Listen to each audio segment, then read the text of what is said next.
नमस्कार, मेरा नाम है अनविका। बिहार का न्यूज में स्वागत है। आज 25 नवंबर दिन सोमवार है। खबरों की ओर बढ़ने से पहले हेडलाइन को देख लेते हैं। प्रशांत किशोर बोले, बिहार एक फेल स्टेट है, गृह युद्ध झेल रहे सूडान से की तुलना। जेडीयू ने बताया उपचुनाव में हार की बौखलाहट। विधानसभा में 3 नए विधायकों ने ली शपथ। सदन में जय श्री राम के नारे लगे। दिलीप जायसवाल बोले, एनडीए में आ जाएं तेजस्वी, कश्मीर पर कोई आंख दिखाएगा तो फोड़ देंगे। कैमूर में मंत्री संतोष सिंह ने हिंदू पंडितों के घर पर बुलडोजर चलाने पर दी प्रतिक्रिया। सहरसा में 7 साल की बच्ची से रेप मेडिकल के लिए लाया सदर अस्पताल। हिरासत में 1 से चल रही पूछताछ। नालंदा में रात को दिव्यांग जुड़वा बच्चों को खाने में देते थे सिर्फ बिस्किट। चलिए अब बढ़ते हैं टॉप 18 खबरों की ओर। जनसुराज पार्टी के संरक्षक प्रशांत किशोर ने बिहार को फेल स्टेट बताया है। प्रशांत किशोर रविवार को अमेरिका में प्रवासी बिहारी मंच को संबोधित कर रहे थे। इस दौरान उन्होंने कहा, बिहार विकास के हर मापदंड पर फेल है, इसलिए यह एक फेल स्टेट है। भोजपुर में रविवार सुबह 6 साल के बच्चे का अपहरण कर पड़ोसी ने उसकी गला दबाकर हत्या कर दी। हत्या के बाद लाश को बोरे में बांधा और भूसे से भरे कमरे में छिपाकर रख दिया। जानकारी के मुताबिक आरोपी लाश को ठिकाने लगाने के लिए रात होने का इंतजार कर रहा था। कैमूर के मोहनिया प्रखंड के बघीनी पहुंचे बिहार सरकार के श्रम संसाधन मंत्री संतोष सिंह ने कहा कि कश्मीर भारत का अभिन्न अंग है। यह भारत का था, है और रहेगा। अगर किसी ने हाथ उठाया उसका हाथ तोड़ दिया जाएगा और आंख दिखाई तो आंख फोड़ दी जाएगी। सहरसा जिले के बैजनाथपुर थाना क्षेत्र में एक दुखद घटना का सामना किया गया है, जिसमें एक 7 साल की बच्ची के साथ दुष्कर्म का मामला सामने आया है। यह घटना रविवार की देर शाम 7:30 बजे के बाद हुई। घटना की जानकारी मिलते ही सदर एसडीपीओ आलोक कुमार और बैजनाथपुर पुलिस टीम तुरंत मौके पर पहुंची। रात में भूख से रोते रहे। खाना नहीं दिया, सिर्फ बिस्किट दिया और पानी भी नहीं दिया गया। कहा जाता था कि रात में पानी पीने से पैंट में पेशाब होता है। बिहार में हाल ही में हुए उपचुनाव में एनडीए ने 4 सीटों पर जीत हासिल की है, जिससे सहयोगी दलों का उत्साह चरम पर है। इन उपचुनावों को 2025 के विधानसभा चुनाव का सेमीफाइनल माना जा रहा था और एनडीए की जीत ने विभिन्न राजनीतिक संदेश भेजे हैं। यह जीत एनडीए के लिए एक महत्वपूर्ण संकेत है कि वे आगामी चुनाव में एकजुटता के साथ लड़ाई करने के लिए तैयार हैं। दीपा मांझी ने हाल ही में इमामगंज विधानसभा सीट पर उपचुनाव जीतकर अपने समर्थकों को एक नया उत्साह दिया है। दिलचस्प बात यह है कि उन्होंने पहले एक बार केवल 3 वोट से चुनाव हारने का अनुभव भी साझा किया है। अनगिनत संघर्षों के बाद दीपा अब एक सफल विधायक बन चुकी हैं और उनकी जीत ने राजद के माय समीकरण को भंग कर दिया है। बिहार विधानसभा का शीतकालीन सत्र हाल ही में प्रारंभ हुआ, जिसमें कई महत्वपूर्ण गतिविधियां देखने को मिली। पहले दिन सदन की कार्यवाही को सुचारू रूप से संचालित करने के बाद 3 नए विधायकों को शपथ दिलाई गई। इनमें इमामगंज से जीतन राम मांझी की बहू दीपा मांझी, बेलागंज से मनोरमा देवी और रामगढ़ से विधायक शामिल हैं। बिहार में मौसम ने करवट ले ली और सुबह तथा रात के वक्त अब लोगों को ठीक ठाक ठंड का अनुभव हो रहा है। पर्वतीय इलाकों में बर्फबारी से ठंडी हवाओं का प्रसार बिहार सहित देश के विभिन्न मैदानी इलाकों में हुआ है।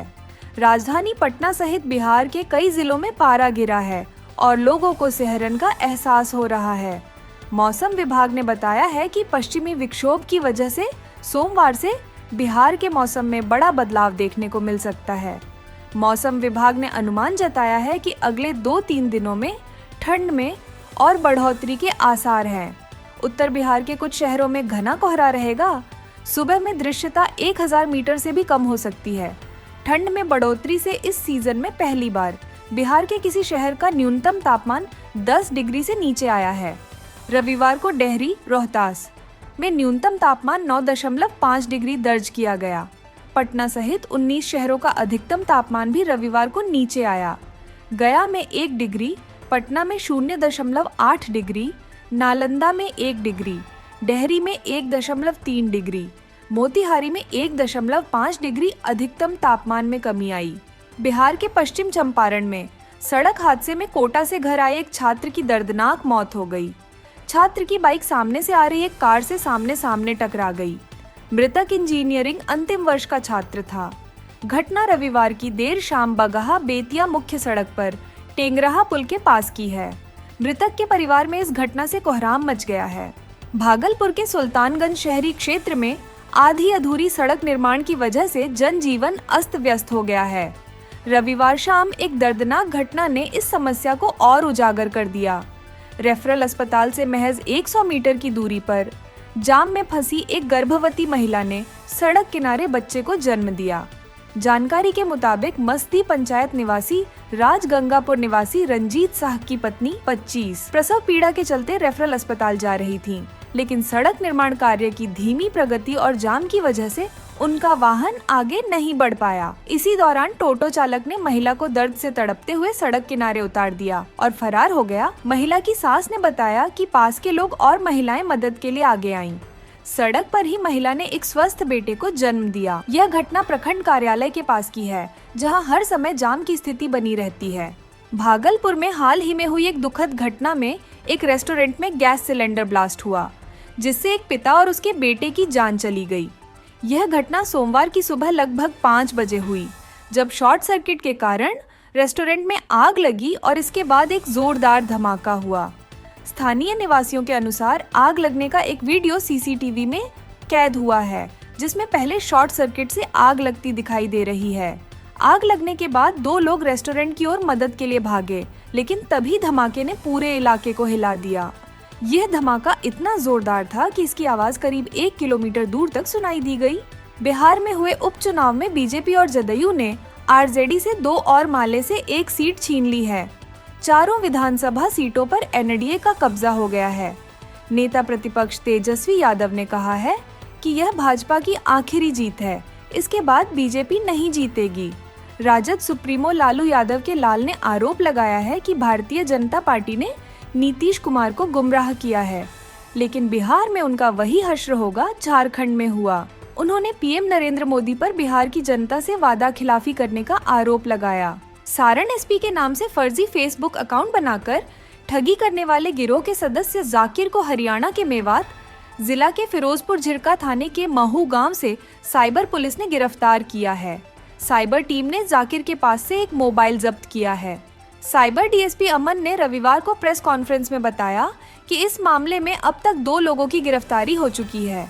इस गिरोह में शामिल अन्य व्यक्तियों की गिरफ्तारी को लेकर छापेमारी चल रही है। जनता दल यूनाइटेड जेडीयू के पूर्व अध्यक्ष और केंद्रीय मंत्री राजीव रंजन सिंह उर्फ लल्लन सिंह के एक बयान ने बिहार की राजनीति में खलबली मचा दी है। लल्लन सिंह ने मुजफ्फरपुर में जेडीयू के कार्यकर्ता सम्मेलन में कहा था कि मुख्यमंत्री नीतीश कुमार की सरकार मुस्लिमों के लिए काम करती है, लेकिन मुसलमान उसको वोट देते हैं, जेडीयू को नहीं, जो उनके लिए एक रत्ती काम नहीं करता है। इस पर असदुद्दीन ओवैसी की पार्टी एआईएमआईएम के नेता और विधायक अख्तरुल ईमान ने सरकार से मुसलमानों के लिए किए गए काम पर श्वेत पत्र जारी करने की मांग की है। बेतिया जिले में बदमाशों ने 2 चचेरे भाइयों पर चाकू से हमला कर दिया, जिसमें एक युवक की मौके पर ही मौत हो गई, जबकि दूसरा गंभीर रूप से घायल हो गया। यह घटना चनपटिया थाना क्षेत्र के रेलवे स्टेशन से लगभग 200 मीटर दूर पूर्वी माई स्थान के पास हुई।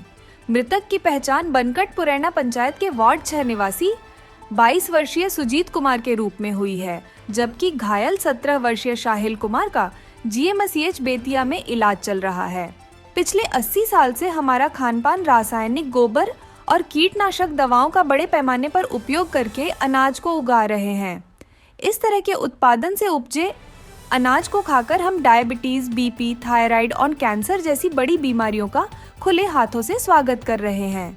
डॉक्टरों का कहना है कि आज खराब जीवन शैली और गलत खानपान के कारण कम उम्र के लोगों, खासकर बच्चा, युवती और युवक, गंभीर बीमारियों से ग्रसित हो रहे हैं। खानपान में नमक, चीनी और कीटनाशक युक्त अनाज के कारण डायबिटीज, हाइपरटेंशन, हृदय की बीमारी और कैंसर जैसी घातक बीमारियां काफी बढ़ गई हैं। ऐसे में हमें जरूरत है पुराने खानपान को अपनाने की, जिसके बल पर न सिर्फ हम उन बीमारियों को अपने से दूर रख सकते हैं, बल्कि बीमार होने के बाद खुद को उन बीमारियों को ठीक भी कर सकते हैं। यह कहना है डॉ खादर वली का। मुंगेर जिले में जमालपुर क्यूल रेलखंड पर दशरथपुर रेलवे स्टेशन एवं अभयपुर रेलवे स्टेशन के बीच पोल संख्या 366/12 रेलवे ट्रैक से रविवार की देर रात्रि पुलिस ने क्षत विक्षत अवस्था में एक युवक का शव बरामद किया है। युवक की मौत किस ट्रेन की चपेट में आने से हुई है, इसकी स्पष्ट जानकारी अब तक नहीं हो सकी है। हालांकि घटना की जानकारी मिलने के बाद पुलिस मौके पर पहुंची और मामले की जांच में जुटी हुई है। घटना की सूचना के बाद अप लाइन से ट्रेन का परिचालन करवाया गया। वहीं धरहरा पुलिस ने शव को कब्जे में लेकर पोस्टमार्टम के लिए सदर अस्पताल मुंगेर भेज दिया है। खबरों का सिलसिला यहीं तक। बिहार की तमाम खबरों की जानकारी के लिए हमारे चैनल को सब्सक्राइब कर लें, जिससे हमारे न्यूज़ की नोटिफिकेशन आपको पता चल जाए। धन्यवाद। जय हिंद, जय भारत, जय बिहार।